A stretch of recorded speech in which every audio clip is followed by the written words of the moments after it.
بسم اللہ الرحمن الرحیم رب اشرح لی صدری یسر لی امری واحلل عقدۃ من لسانی یفقهوا قولی اللہم ربنا زدنا علما یا معلم ابراہیم علمنا یا مفاہم سلیمان فہمنا۔ سیرہ کی ہم جو کر رہے تھے اس میں اب آگے ہم بڑھتے ہیں۔ یہ تھا کہ ہم یہ جانتے ہیں کہ عرب جو تھے، یہود اور نصارہ جو اس زمانے کے تھے، ان کے پاس بہت علم تھا کیونکہ ان کے اوپر کتابیں اتر چکی تھیں، لیکن عرب جو تھے ان پہ کافی عرصے سے کوئی نبی نہیں آیا تھا۔ خود اللہ تعالیٰ نے فرمایا قرآن میں لِتُنذِرَ قَوْمًا مَّا آتَاهُم مِّن نَذِيرٍ مِّن قَبْلِكَ، کہ تمہیں ہم نے اس لیے بھیجا ہے کہ تم اس قوم کو ڈراؤ جو کہ کوئی ڈرانے والا نہیں آیا آپ سے پہلے۔ اب یہود اور نصارہ جو تھے وہ پیغمبروں کے بارے میں بھی جانتے تھے، کتاب کے بارے میں بھی جانتے تھے، کیونکہ ان کے پاس نبی آ چکے تھے، ان کے پاس تورات انجیل تھی، اور وہ ساری حقیقت جو تھے جانتے تھے۔ اور اس لیے اب اہل مکہ جو تھے وہ آپ صلی اللہ علیہ وسلم کی باتوں کو وہ کرنے کے لیے کہ آیا یہ صحیح کہہ رہے ہیں یا نہیں، انہوں نے کئی ڈیلیگیشنز جو تھے یہود کے پاس بھیجے، جو کہ یہود مدینہ میں ہوتے تھے، مکہ میں یہود نہیں تھے، وہ مدینہ میں تھے، تو ان کے پاس بھیجتے تھے اور ان کو یہ کہا کہ یہ تمہارے دین کی باتیں ہیں اور تم ہی ان کو جانتے ہو، اور تم ہمیں بتاؤ کہ کوئی ایسے سوال بتاؤ جو کہ ہم ان سے پوچھ سکیں تاکہ ان کا جھوٹ ثابت کر سکیں۔ تو یہود نے پہلے تو ان لوگوں سے کہا کہ اچھا ان سے تم پوچھو کہ اسحاق علیہ السلام کے بارے میں، یعقوب علیہ السلام کے بارے میں اور یوسف علیہ السلام کے بارے میں، کہ ان کے بارے میں کیا کہانی ہے۔ تو جب آپ صلی اللہ علیہ وسلم نے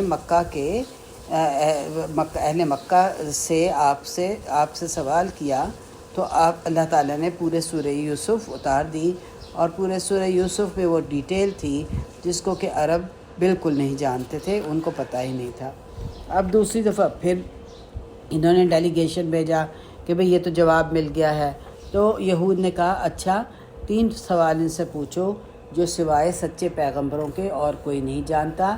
ایک تو یہ سوال پوچھو کہ نوجوان جو غار میں گئے تھے اور لمبے عرصے کے لیے سو گئے تھے، دوسرا یہ پوچھو کہ وہ شخص کون تھا جس نے مشرق سے مغرب تک سفر کیا تھا، یعنی ذوالقرنین کے بارے میں، اور پہلا جو تھا وہ اصحاب کہف کے بارے میں، اور تیسرا ان کے سے روح کے بارے میں پوچھو کہ روح کیا ہے۔ تو آپ صلی اللہ علیہ وسلم نے، ترمذی کی روایت ہے کہ آپ نے کہا کہ اچھا ٹھیک ہے کل آ جانا، میں تمہیں بتا دوں گا۔ آپ صلی اللہ علیہ وسلم نے انشاءاللہ نہ کہا۔ تو اللہ تعالیٰ نے کافی عرصے تک وحی نہیں اتاری۔ جب وحی نہیں آئی تو آپ صلی اللہ علیہ وسلم نے انہوں نے بہت مذاق اڑایا اور یہ کہا کہ تمہارے جو وہ ہے غلام نے تمہارا چھوڑ دیا، شیطان نے تمہارا ساتھ چھوڑ دیا ہے، تمہیں نہیں دے رہا۔ لیکن پھر اللہ تعالیٰ نے سورہ کہف اتاری اور تمام سوالوں کا جواب دیا، اور اس میں یہ بھی کہا کہ اگر تم جو بات کرو اس میں انشاءاللہ کہہ لیا کرو، اور اگر بھول جاؤ تو بعد میں بھی کہہ دو۔ اب اللہ تعالیٰ نے اتنی ڈیٹیل دے دی اس میں سورہ کہف میں، جو کہ یہود خود بھی نہیں جانتے تھے، اور روح کے علم کے بارے میں اللہ تعالیٰ نے کچھ نہیں کہا، یہ اللہ تعالیٰ کا علم ہے، اور اللہ تعالیٰ نے یہ علم کسی کو نہیں دیا، اس کا علم اللہ کے پاس ہے۔ تو یہود خود بھی جانتے تھے کہ روح کا علم کسی کے پاس نہیں ہے، ان کے علماء بھی یہ بات جانتے تھے، اور اگر آپ جواب دے دیتے تو یہ غلط ہو جاتا، جس کا مطلب یہ تھا کہ آپ پیغمبر نہیں ہیں۔ تو یہ ایک ٹریپ تھا، یعنی آپ صلی اللہ علیہ وسلم کو وہ کرنے کا کہ کس طرح سے آپ صلی اللہ علیہ وسلم اگر جواب دے دیتے ہیں تو اس کا مطلب ہے کہ یہ پیغمبر نہیں ہیں، کیونکہ روح کے بارے میں اللہ تعالیٰ نے کسی کو بھی، نہ یہود کو، نہ نصارہ کو، نہ مسلمانوں کو کوئی انفارمیشن نہیں ہے دی ہے، کہ کوئی نہیں جانتا۔ اس کے بعد جو ایک اور چیز تھی جس سے کے ذریعے مسلمانوں کو وہ کیا جا سکتا تھا، روکا جا سکتا تھا، وہ یہ تھا کہ اذیت دینا شروع کر دیں، مارنا شروع کر دیں۔ اب میں نے جیسے پہلے بھی کئی دفعہ کہا کہ یہاں پہ ایک ٹرائبل سوسائٹی تھی اور جو ٹرائب تھی وہ بہت اہم ہوتی تھی. کوئی قانون نہیں تھا, کوئی لاء نہیں تھا, کچھ نہیں تھا. اور جس کو سزا دینا ہوتا تھا ٹرائب خود دیتی تھی, جس کو پروٹیکٹ کرنا ہوتا تھا ٹرائب خود پروٹیکٹ کرتی تھی. تو اب کیونکہ زیادہ تر لوگ جو اسلام لا رہے تھے وہ یا تو غلام تھے یا مولا تھے. مولا کہتے ہیں ایک فری سلیو کو, جس غلام کو آزاد کر دیا جاتا ہے اس کو مولا کہا جاتا ہے. تو سعید ابن جبیل یعنی کافی عرصے بعد, جبکہ آپ صلی اللہ علیہ وسلم کے فوت ہونے کے کافی عرصے بعد, سعید ابن جبیل نے ابن عباس سے پوچھا, کیونکہ یہ تو لیونگ اتھارٹی تھے, سب جانتے تھے, کہ پوچھا کہ کیسے اذیت دی جاتی تھی, کیونکہ سیرت کی کتابیں تو تھیں نہیں, لکھا ہوا تو تھا نہیں, بائی ورڈ آف ماؤتھ ہی جو بھی بات تھی وہ ایک سے دوسری نسل تک پہنچی. تو انہوں نے پوچھا کہ کیسے اذیت دی جاتی تھی. تو ابن عباس نے بتایا کہ جو ایمان لانے والے غریب لوگ ہوتے تھے ان لوگوں کو بھوکا پیاسا رکھا جاتا تھا, یہاں تک کہ اس قدر تکلیف میں اور صحرا کی گرمی میں اور صحرا کے اندر اگر آپ کو بھوکا پیاسا رکھا جائے, کپڑے اتار کے لٹا دیا جائے, تو آپ خود سوچیں کہ کیا حال ہوگا. تو درد اس قدر شدید تکلیف دی جاتی تھی کہ وہ آخر مجبور ہو کر وہ کفریہ کلمہ کہہ دیتے تھے, جو چاہتے تھے کہ لات عزیٰ کو خدا مان لیتے تھے صرف تکلیف سے بچنے کے لیے. اور اسلام میں اس چیز کی اجازت بھی ہے کہ اگر آپ کو اپنی جان کا خطرہ ہو تو آپ جو ہیں وہ کفریہ کلمہ کہہ سکتے ہیں, بشرطے کہ دل میں جو ہے وہ ایمان ہے, آپ دل سے نہیں کہتے. اور ان اذیتوں کو دینے والا جو مین بندہ تھا وہ ابو جہل تھا. وہ کیا کرتا تھا کہ اگر ایمان لانے والا قریش کا کوئی نوبل بندہ ہوتا تھا تو ہاتھ نہیں لگاتا تھا, لیکن وربل ابیوز کرتا تھا, یعنی مذاق اڑاتا تھا, طنز کرتا تھا, اس قسم کی باتیں کرتا تھا. اور اگر کوئی بزنس مین کاروباری بندہ ہوتا تھا تو اس کے ساتھ وہ کیا بائیکاٹ کر دیتا تھا کہ خرید و فروخت نہیں ہوگی اس کے ساتھ. اور اگر کوئی غلام وغیرہ ہوتا تھا تو جسمانی اذیت بھی دی جاتی تھی, یہاں تک کہ قتل بھی کر دیا جاتا تھا. کہ آپ صلی اللہ علیہ وسلم نے کہا تھا کہ میری امت کا جو فرعون ہے وہ کون ہے؟ ابو جہل ہے. تو اب رسول اللہ صلی اللہ علیہ وسلم کو جیسے ہم جانتے ہیں ان کے چچا کے ذریعے پروٹیکشن ملی ہوئی تھی, اور ابو بکر رضی اللہ عنہ خود ایک بہت بڑی ٹرائب بنو قحافہ سے تھے, اس لیے ان کو کوئی کچھ نہیں کہہ سکتا تھا. لیکن جو غریب تھے, غلام تھے, جیسے کہ ابن مسعود تھے, عمار تھے, سمیہ تھی, صہیب رومی تھے, بلال حبشی تھے, المقداد تھے, ان کو حد سے زیادہ اذیتیں دی جاتی تھیں. گرم ریت پر گھنٹوں سینے پر بوجھ رکھ کر رکھ دیا جاتا تھا, اور وہ ان سے یہ کہا جاتا تھا کہ تم کفر کا کلمہ کہو. تو ان سب نے جب اذیتیں ان کو ملیں, ان لوگوں نے گیو اپ کر دیا اور کفر کا کلمہ کہہ دیا, سوائے بلال کے, کہ سوائے بلال حبشی کے, کہ انہوں نے ان کو جس کو کہ سب سے زیادہ تکلیف دی گئی, سب سے زیادہ دیت دی گئی, گلی میں گلے کے اندر رسی ڈال کر گھسیٹا جاتا تھا, مگر بلال کے لفظ منہ سے صرف ایک ہی لفظ نکلتا تھا, احد احد احد احد, اس کے علاوہ اور وہ کچھ نہ کہتے تھے. بلال رضی اللہ عنہ کو جو مالک تھا امیہ ابن خلف تھا, اور وہ ذاتی طور پر ان کو اذیت دیتا تھا, بہت شدید اذیت دیتا تھا. اور ہم یہاں پہ ایک بہت اہم پوائنٹ یہ ہے کہ اس زمانے میں غلام جو تھے وہ بہت قیمتی پراپرٹی ہوتے تھے, اونٹ سے زیادہ, اس لیے کہ اس سے وہ خدمت لیتے ہوتے تھے. اور اگر غلام کو کوئی نقصان پہنچتا تھا تو ان کا اپنا نقصان ہوتا تھا. تو عمر بن عاص کہتے ہیں کہ انہوں نے خود دیکھا, یعنی جب وہ مسلمان نہیں تھے تو وہ جب حج کے لیے گئے تھے تو انہوں نے خود دیکھا کہ سارا دن صحرا میں بلال رضی اللہ عنہ کو چھوڑ دیا جاتا تھا, کھانا پانی دیے بغیر بوجھ سینے کے رکھتے تھے, اور وہ پتھر اتنا گرم ہوتا تھا کہ اگر کچا گوشت اس پر رکھتے تو وہ پک جاتا. حسان بن ثابت بھی, جو کہ ابھی مسلمان نہیں ہوئے تھے, وہ بھی کہتے ہیں کہ میں مکہ جب گیا تو میں نے بلال کی اذیتیں دیکھی تھی, لیکن تمام تر اذیتوں کے باوجود بلال رضی اللہ عنہ کو کوئی نہ ہلا سکا. انہوں نے ایک لفظ بھی اپنی زبان سے نہ کہا جس سے کہ وہ خوش ہو جاتے. تو پھر اللہ تعالیٰ نے ان کو اسی طرح نوازا۔ ایک قول ہے عربی میں الجزاء من جنس العمل، یعنی کہ جو کرو جیسا جو تم نے کیا ہے اسی کے مطابق ریوارڈ ہو جائے گا۔ یہ ریوارڈ یا پنشمنٹ جو ہے ایگزیکٹلی سیم ہوگی جو تم نے کیا، بائی ڈوئنگ دیٹ پنشمنٹ یا ریوارڈ وہی ملے گا، یعنی نیکی کا بدلہ نیکی ہے اور بدی کا بدلہ برا ہے۔ تو بلال رضی تعالیٰ عنہ کا انعام کیا تھا؟ بلال رضی تعالیٰ جو ہیں وہ پہلے جو تھے ڈیزگنیٹڈ اپوائنٹڈ مؤذن تھے، آفیشیل مؤذن تھے رسول پاک صلی اللہ علیہ وسلم کے۔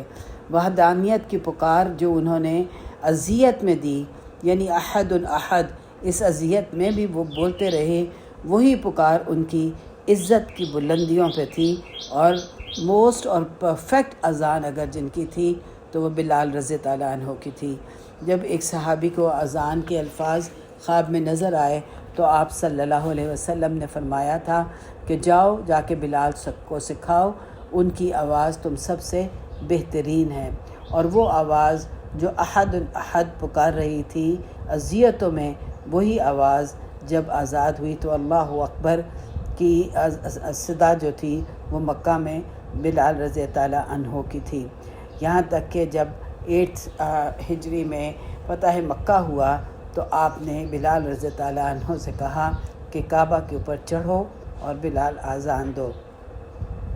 تو یہ ایک پینیکل آف آنر تھا، ہائیسٹ ڈگنیٹی تھی، اور پہلی وحدانیت کی آواز مکہ کی وادی میں جو گونجی وہ بلال ابن ابی رباح کی تھی۔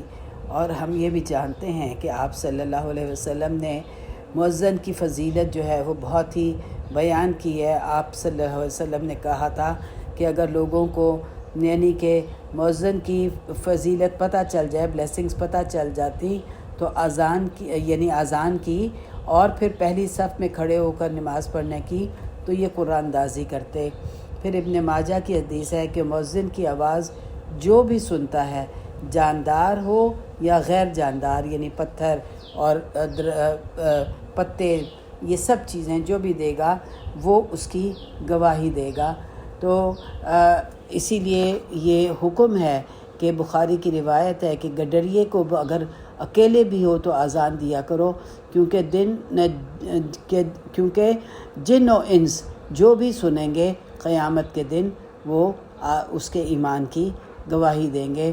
تو اب آپ ہم یہ سوچیں کہ بلال رضی اللہ عنہ کا آنر کون اذان دے رہا ہے آپ کے سامنے دن میں 5 مرتبہ، رسول پاک صلی اللہ علیہ وسلم کے سامنے 5 مرتبہ اذان کی آواز گونج رہی ہے، اور کون سن رہا ہے؟ رسول پاک صلی اللہ علیہ وسلم۔ اور پھر کون قیامت کے دن ان کی گواہی دے گا؟ رسول پاک صلی اللہ علیہ وسلم قیامت کے دن بلال کی گواہی دیں گے۔ ایک اور بھی حدیث ہے جس میں ان کا کچھ اس طرح سے مفہوم دیا گیا ہے کہ اذان دینے والے قیامت کے دن لمبی گردنوں والے ہوں گے، جس کا کہ مطلب یہ ہے کہ موسٹ رسپیکٹڈ ہوں گے، وہ ان کی سب سے زیادہ عزت کی جائے گی۔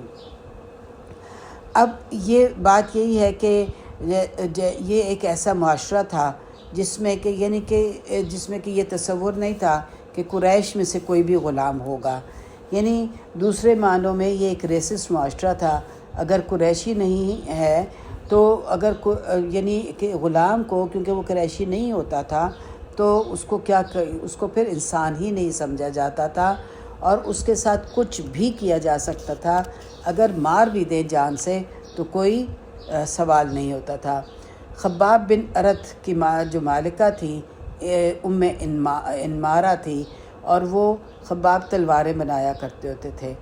تو خباب کا جب مسلمان ہوئے تو مالکہ نے لوگوں کو جمع کیا اور کہا کہ اس کو مارو۔ یہ مسلم کی روایت ہے جس میں کہ آپ کو اتنا مارا گیا کہ آپ بے ہوش ہو گئے۔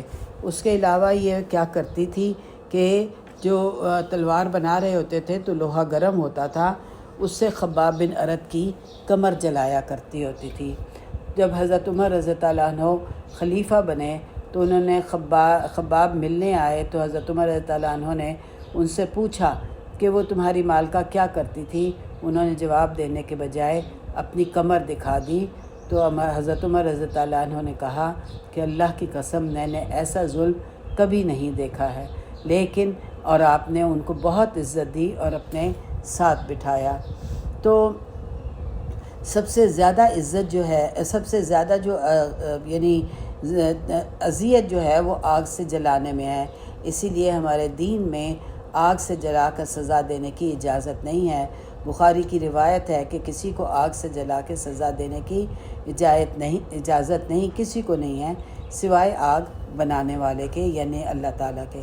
تو خباب بن ارت کی جب آپ چیخیں سنتے تھے، ان کی تکلیفیں دیکھتے تھے، تو ایک دن پھر آپ نے اللہ سے دعا کی، اللہم انصر خباب، کہ اللہ تو خباب کی مدد کر۔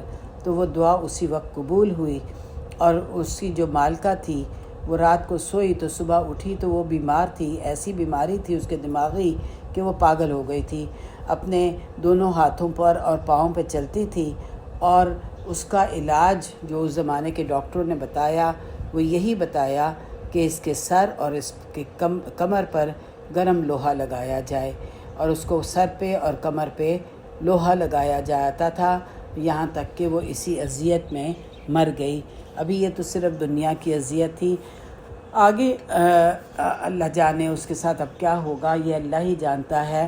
اور وہی روایت ہے کہ کما تدین تدان، کہ جیسا کرو گے ویسا ہی بھرو گے۔ اب خباب بن ارت مشہور کیوں ہیں؟ ہم جانتے ہیں کہ عمر بن خطاب جب اپنی بہن کے گھر گئے تھے، کہ جب انہیں پتہ چلا تھا کہ وہ مسلمان ہو گئی ہیں، تو وہ اپنے بہن کے گھر گئے تھے، تو ان کو قرآن کون پڑھا رہا تھا؟